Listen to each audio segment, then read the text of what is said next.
positive cases of novel coronavirus COVID-19 now stands at 20 cases in the county. Again, the person that we're announcing today who is positive has a known source of exposure.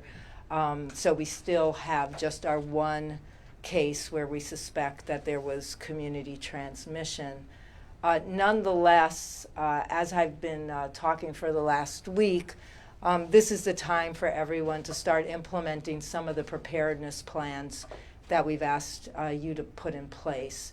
You know, we remain confident that if sick people stay home and reduce exposing others to their illness, whether it be COVID-19 or influenza, we're all better off. If people frequently wash their hands, particularly when they're out and about, before they eat, after they toilet, we're all a lot safer from actually exposing ourselves to germs that we may pick up after touching other people or having someone in close contact with us who may be in fact infected with this virus or any other virus or infectious disease.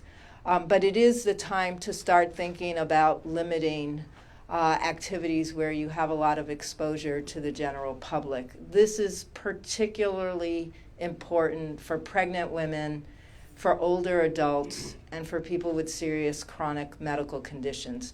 And the reason we're talking about these three groups of people is they are at higher risk for getting very sick from COVID-19. It's not that they're necessarily at higher risk for getting sick, but if they were to get sick, unlike the vast majority of people who will probably experience mild or moderate illness, folks who are pregnant, who are older adults, and who have serious chronic medical conditions may in fact experience more serious illness. And our goal right now is to make sure we do everything we can to prevent people from having a very bad outcome because they in fact get infected with COVID-19.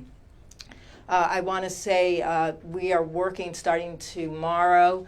We will be out visiting with a technical assistance team from here, every nursing home and long-term care facility throughout LA County, really both making sure that they're able to adequately enforce all of their infectious disease control protocols. But just as importantly, we'd like to help them move to changing some common practices that may happen at their residences.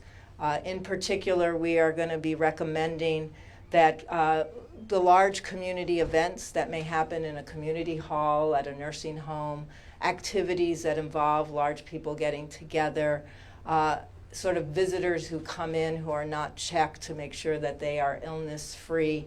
These are all steps that we're asking that our facilities that, particularly those facilities that really provide services for vulnerable residents who are sick or are elderly, take additional steps to limit, again, public gatherings where there can be exposures that can result in more people contracting COVID-19 or influenza. We're worried equally about influenza at this point.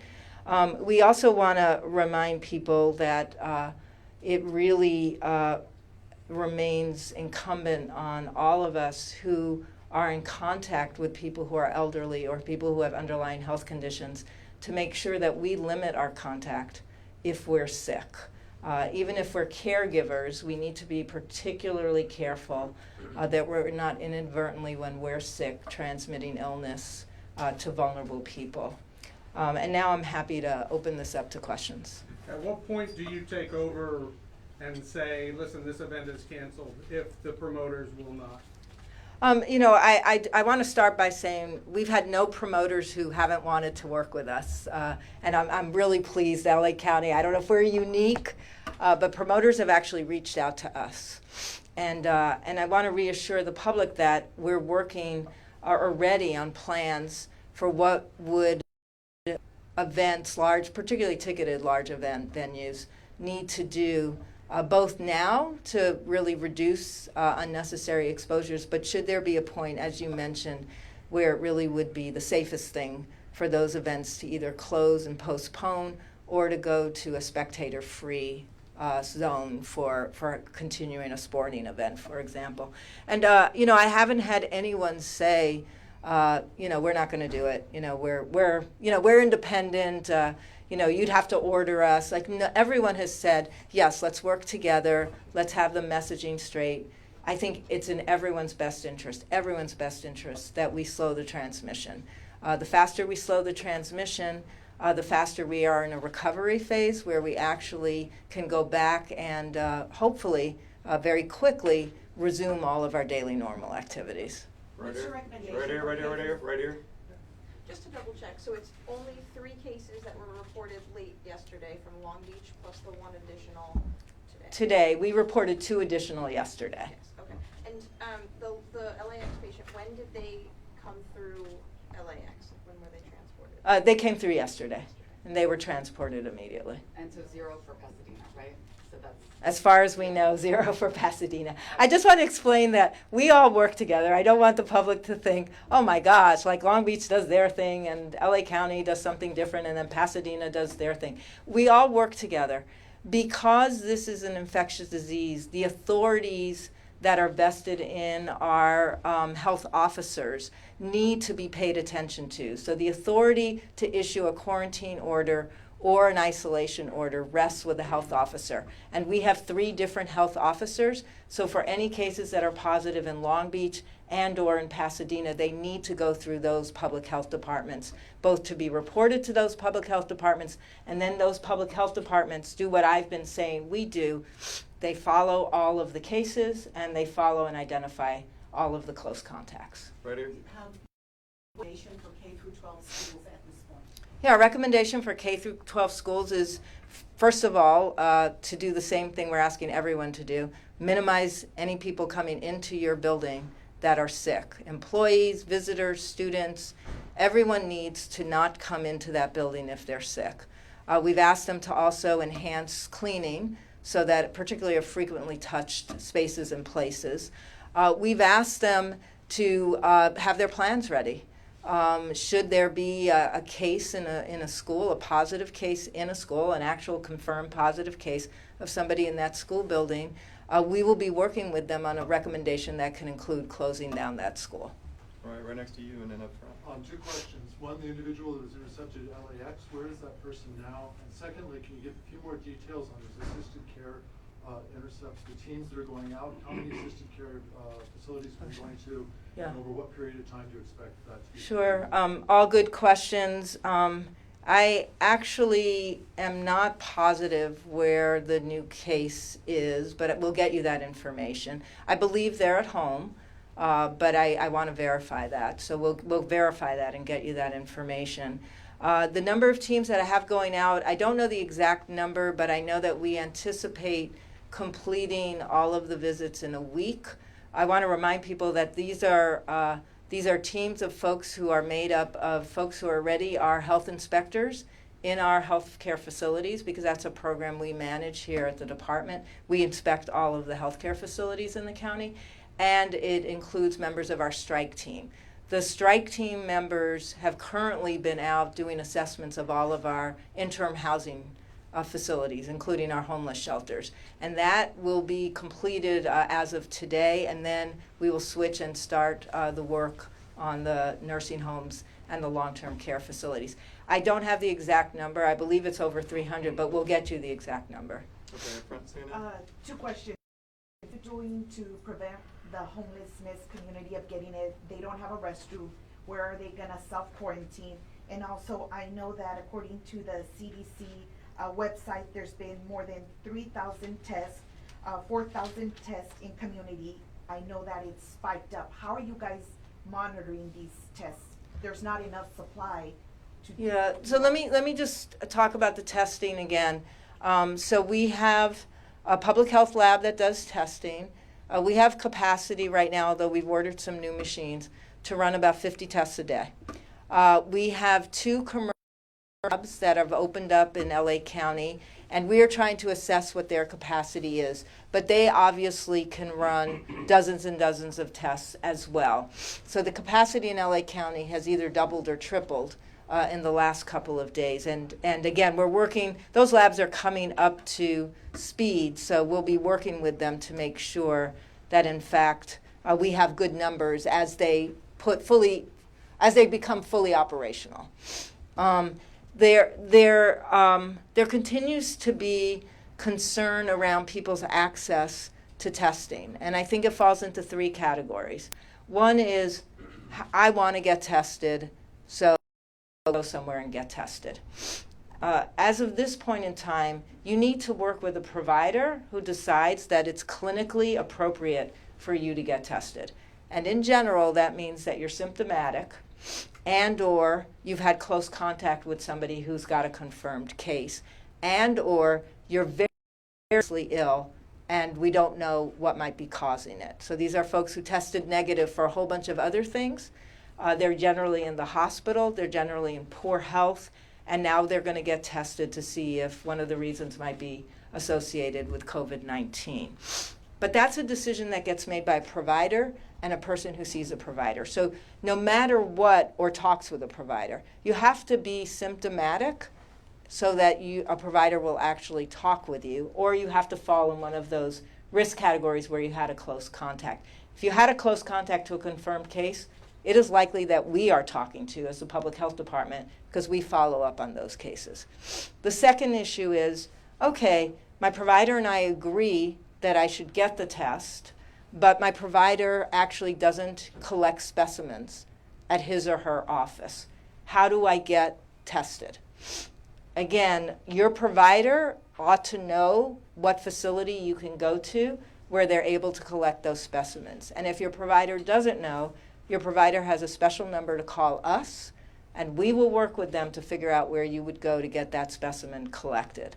The third issue is, and it's a legitimate issue, is why don't you test people who are not symptomatic? Like, I want to be tested because I just want to know that I don't have it. I think there's a couple of important reasons that the asymptomatic people with no known contact are not being tested. The first is that if you don't have any symptoms, you're least likely to be shedding the virus in a way that actually is going to infect other people. Yes, there's a slight possibility you could, but you're least likely. And we still have limited test capacity. So as long as there's limited test capacity, we're going to be prioritizing people who are most likely to be able to infect others should they in fact be positive for COVID-19. The second thing is, if you're asymptomatic today and you get tested today and you're negative, it doesn't really tell you anything about where you'll be tomorrow or the next day or the next day. So you could see the slippery slope of like, well, then should I get tested every day? And that's just not feasible or practical. So I think the guidance is appropriate at this point in time. Yes, we would like everybody else, to have increased testing capacity in all of those ways. You know, more labs that can actually do the tests, easier access for people who are sick and their provider determines that they ought to get tested, so the collection of specimens can be easier and then those can be sent to the lab. I think we're all working together to get us there, but this is where we are today. Homelessness? Oh, wait, she has to go home. Homelessness? Homelessness, yes, thank you.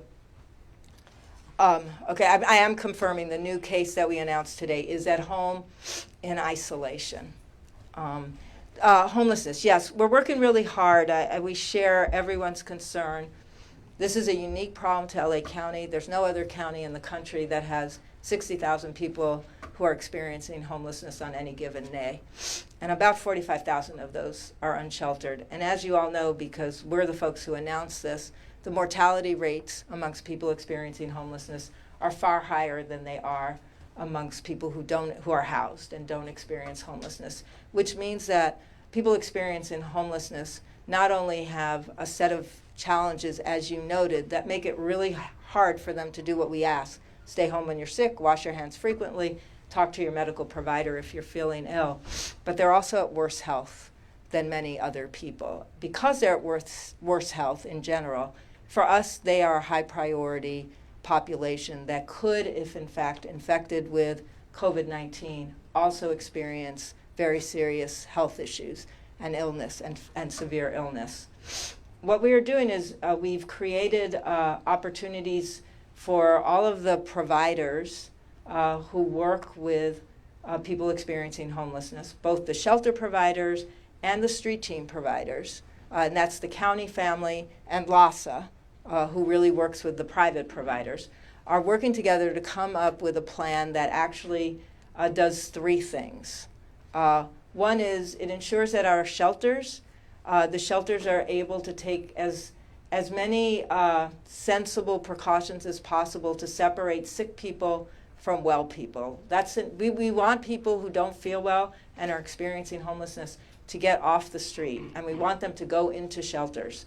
When they're in the shelters, though, we want them to actually get a special set of services that are segregated from people not experiencing illness.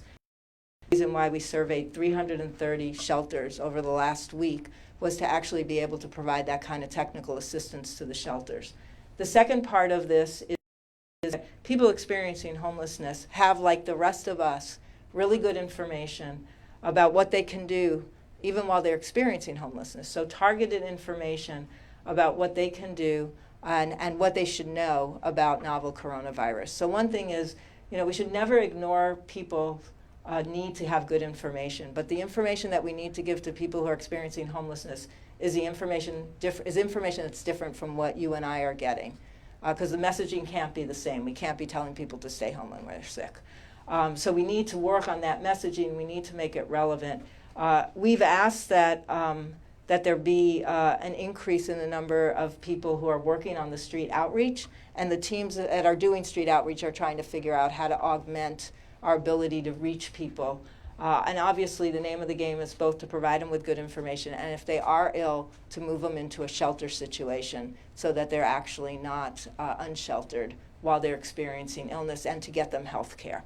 The third component is to make sure that we identify places where we can appropriately, if needed, quarantine and isolate people who are either positive for novel coronavirus and are experiencing homelessness, and people who are close contacts and need to be quarantined. That obviously cannot happen in most of our shelters. So we need to identify places where we in fact are able to appropriately service and support people who need to be quarantined and isolated who are experiencing homelessness. And we are working with the county and our private LASA, or our LASA folks, to come up with those solutions. And that included sort of looking at various sites starting yesterday to identify what the possibilities may be. It's not an easy task to identify that, because as you know, this isn't like other natural disasters where you put a big tent up or you send everyone into a gym and you put some cots out. Folks who need to be quarantined and isolated cannot be next to each other. So we have to find places where we're actually allowed to create a safe and secure place for people to actually be quarantined and isolated. Claudia? Okay, I had a different question, but I don't see any structures going up, emergency structures going up, and say you did have a case that got into a homeless encampment and you had to isolate all those people, where do you immediately put those people? Yeah, I mean, so this is absolutely a high priority. We have some solutions that are temporary, so we do have some units that are identified, but they're not enough.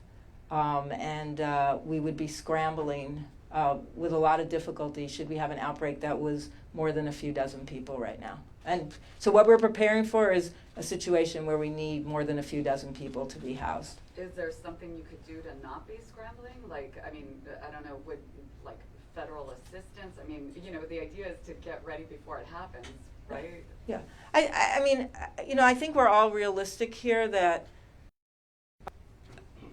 identifying housing where you can put anybody who needs to be quarantined or isolated with COVID-19 is a challenge. You've all seen what's happened in other communities. So this is not an easy task, and it's not just finding housing for people who are experiencing homelessness, which already has been an uphill battle in some of our communities.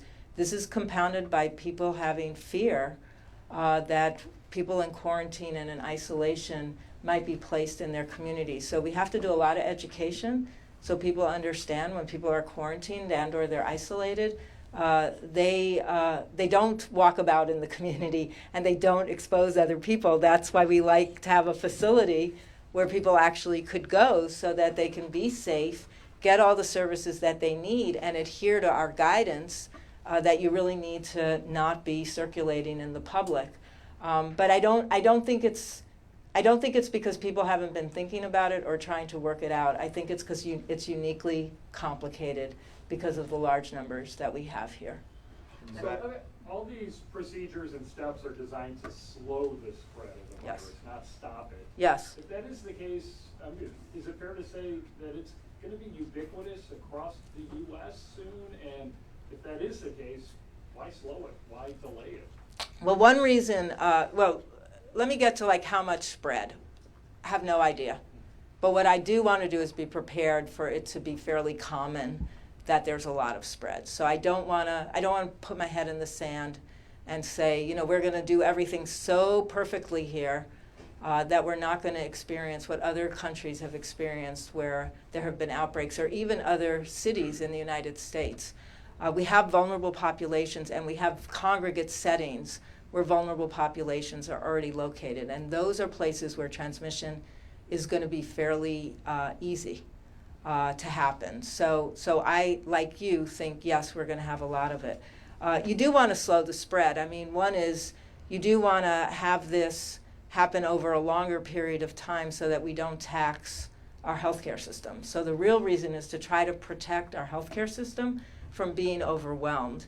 And there's two things that we have to worry about. One is we have a lot of influenza right now. And already our hospitals are treating lots of people who are ill because they have flu.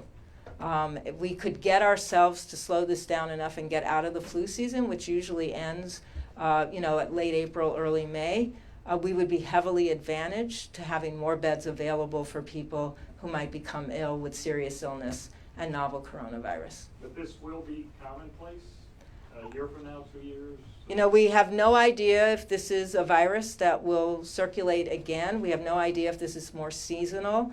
At this point in time, we're prepared for the reality, as we were with H1N1, that it will continue to circulate in some form or another.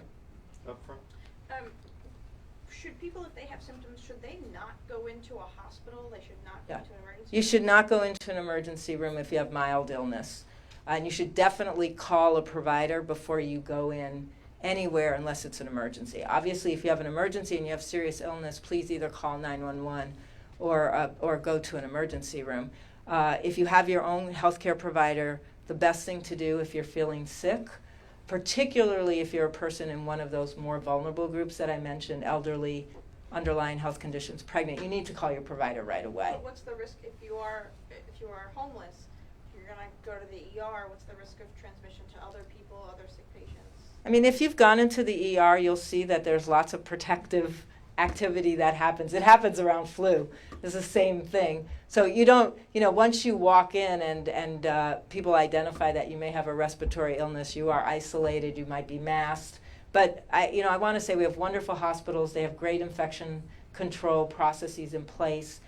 They're working on, obviously, thinking about how to do that better. I know there's a couple of hospitals, I don't know which ones they are, that are going to move to having some tents set up outside where they'll do the screening, the radiology screening for respiratory illness in an outside tent to avoid having all of those people using their other radiology facilities. Also gives them more capacity. So I think the hospitals we have, we're really lucky, well prepared, and do a great job on infection control. In the back, and then to Claudia. What is your advice for people who are not in those high-risk groups? There's a lot of fear and panic out there. Young people who, if they do get it, their symptoms aren't that serious, canceling trips, not going to events. What is your advice to just the average person who's not Sure. high risk? I think that's a great question. My advice to everybody is do everything you can around taking proper public health protections.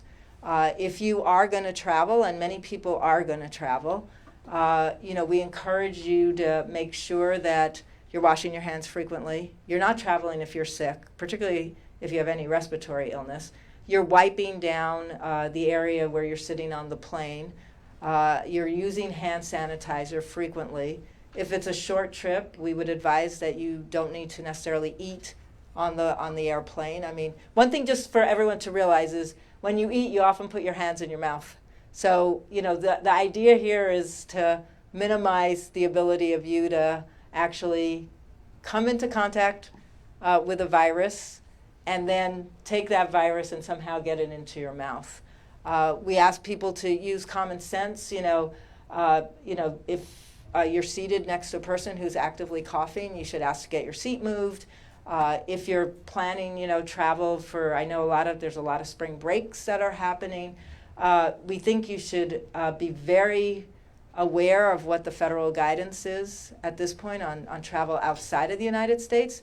If you go to Italy or South Korea or mainland China or Iran, it will take you a long time before you're going to get back into this country. And then when you get back into this country, even if you're a U.S. citizen, you will be quarantined.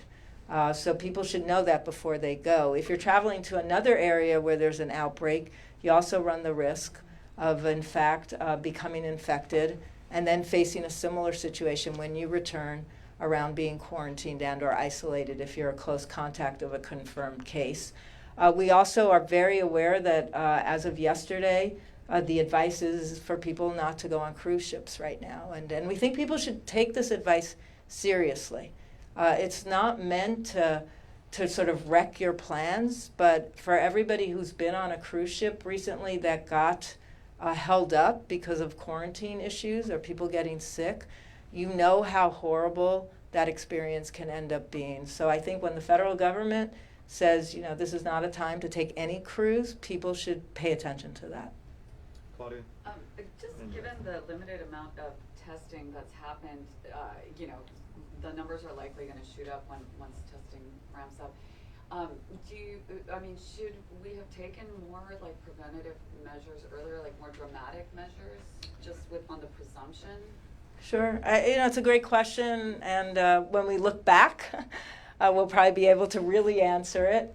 I do think that here in this country, the strategies have been appropriate. They were pretty dramatic at the beginning, if you remember, like way back when we actually didn't allow a lot of people to come into this country who had been in mainland China and were foreign nationals. And even for people who came in, we instituted very strict screening, and they all were followed. So I think at the initial strategy is this is a virus that's mostly in another country. We're going to protect ourselves by really limiting who comes in and how they come in. Once it's in the communities, you have to go to a different set of strategies.